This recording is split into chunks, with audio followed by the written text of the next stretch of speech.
అందరికీ నమస్కారం. వాళ్ళ ఇక్కడ హిందూపూర్ నుంచి నన్ను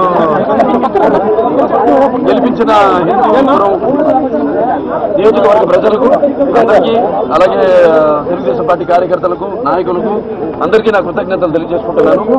ఇది ప్రజలు హిందూపురం తెలుగుదేశం ప్రభుత్వం అధికారంలో పార్టీ అధికారంలో ఇప్పుడు చేసిన అభివృద్ధి కార్యక్రమాలు అయితేనేమి, లేకపోతే మా కుటుంబం మీద ఉన్న గౌరవం అయితేనేమి, ఇంత మంచి విజయాన్ని చేకూర్చినందుకు అందరికీ, ప్రతి ఒక్కరికి, కష్టపడిన ప్రతి ఒక్కరికి నా కృతజ్ఞతలు తెలియజేసుకుంటున్నాను. ముఖ్యంగా హిందూపురం నియోజకవర్గ ప్రజలకు. అలాగే ఇప్పుడు చూస్తాం రాష్ట్రం అంతటా కూడా వాళ్ళ తెలుగుదేశం పార్టీ విజయదుందుబి ముగిస్తుంది. తప్పకుండా చాలా అవసరం ఉంది. ఇవాళ రాష్ట్రంలో కూడా తెలుగుదేశం పార్టీ అధికారంలోకి రావాల్సిన అవసరం ఉంది. అటువంటి విజయాన్ని అందిస్తున్న ఆంధ్ర రాష్ట్ర ప్రజలకి అందరూ కూడా నా కృతజ్ఞతలు తెలియజేసుకుంటున్నారు. హిందూపూర్లో తాగునీరు సమస్య తీరుస్తున్నారు. అలాగే నందమూరు జిల్లాగా ప్రకటించాలి. చేస్తామండి, తప్పకుండా అన్నీ చేస్తాం. ఇచ్చిన హామీలన్నీ తప్పకుండా నెరవేరుస్తాము. తప్పకుండా అందరి సహాయ సహకారంతో సంప్రదించి అన్ని కూడా త్వరిగతిన ఎంత తొందరగా వీలవుతుందో అంత తొందరగా మేము అన్ని ఇచ్చిన హామీలన్నీ నెరవేరుస్తాము. అది పార్టీ అధ్యక్షుడు ఆయన ఎలా చెప్తే అలా మేము చర్చించుకుని దాని మీద ఒక నిర్ణయానికి వస్తాం. పూర్తి స్థాయిలో రాజకీయాలకు వచ్చిన బాలకృష్ణ సినిమాలో నటించబోతాను నేను చెప్పానండి, నటిస్తున్నానని చెప్పాను ఆల్రెడీ. నటిస్తూనే ఇటు ఎక్కువ కాలం ఎక్కువ ప్రజాసేవకు వినియోగిస్తారు. అప్పుడు ఎలక్షన్ టైంలో అదే అంత కాకతాళీయం యాదృచ్ఛికం. ఇప్పుడు ఒక డాక్టర్ క్యారెక్టర్ చేసినప్పుడు సింహాలో నేను Basavataraka Indian cancer hospital and research institute కి చైర్మన్ అవ్వడం జరిగింది. ఇదే ఇక్కడ దిగాను, ఇది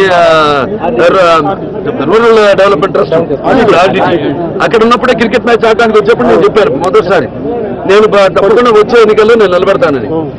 సో అలాగే మళ్ళీ ఇప్పుడు అక్కడే దిగాను. ఇప్పుడు ఇక్కడికి వచ్చాను రికగ్నిషన్ సర్టిఫికేట్ తీసుకోవడానికి. సో అలాగే లెజెండ్ లో కూడా డైలాగ్ ఉంది, సెంటర్ అయినా స్టేట్ అయినా పొజిషన్ అయినా అపోజిషన్ అయినా పవర్ అయినా పొగరైనా రిపీట్ చేయాలి. మళ్ళీ వాళ్ళ చరిత్ర అప్పుడు ఎలా ఉందో, అప్పుడు నాన్నగారు 82లో పార్టీ స్థాపించిన పరిస్థితులు ఇవాళ మన కళ్ళ ముందు కథలాడుతున్నాయి. జనానికి వాళ్ళు ఈ అవినీతితో విసిగిపోయారు. అలాగే వాళ్ళకి అవమానం జరిగినట్టు ఫీల్ అవుతున్నారు. ఎందుకంటే మన జాతి, మన తెలుగుదేశం పార్టీ ఎక్కడి నుంచి పుట్టింది? ఒక మనిషి ఆవేశం నుంచి పుట్టింది, జాతి కోసం పుట్టింది, జాతిని నిలబెట్టడానికి పుట్టింది, జాతి ఖ్యాతిని ప్రపంచ రంగంలో వ్యాపించడానికి పుట్టింది ఈ తెలుగుదేశం పార్టీ అనేది. మన పరిస్థితుల్లో మన కళ్ళ ముందు కదలాడుతున్నాయి. నేను అనుకోవట్లేదు, ప్రతి తెలుగు వాడు అనుకుంటున్నాడు కాబట్టి ఈ తీర్పునిచ్చాడు. సో తప్పకుండా ఇంకా బరువు బాధ్యతలు పెరిగినాయి మాకు. ఎందుకంటే ఎక్కడికో తీసుకెళ్లిపోయారు రాష్ట్రాన్ని, చాలా ఏళ్ళు వెనక్కి తీసుకెళ్లిపోయారు. మళ్ళీ దాన్ని ముందుకు తీసుకోవాలి. ఏదైతే కష్టపడి నాన్నగారు అయితేనేమి, చంద్రబాబు నాయుడు గారు అయితేమి ఎంత ఈ రాష్ట్రాన్ని అభివృద్ధి చేశారో మళ్ళీ కుంటిపడిపోయింది రాష్ట్రం అన్ని విధాలుగా, రాజకీయంగా అయితేనేమి,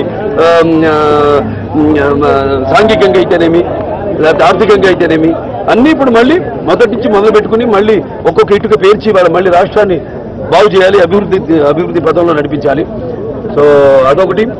ముఖ్యంగా అందరికీ ఈరోజు ఒక ఆత్మాభిమానం అన్న ఏ నినాదంతో అయితే నాన్నగారు మొదలుపెట్టారు.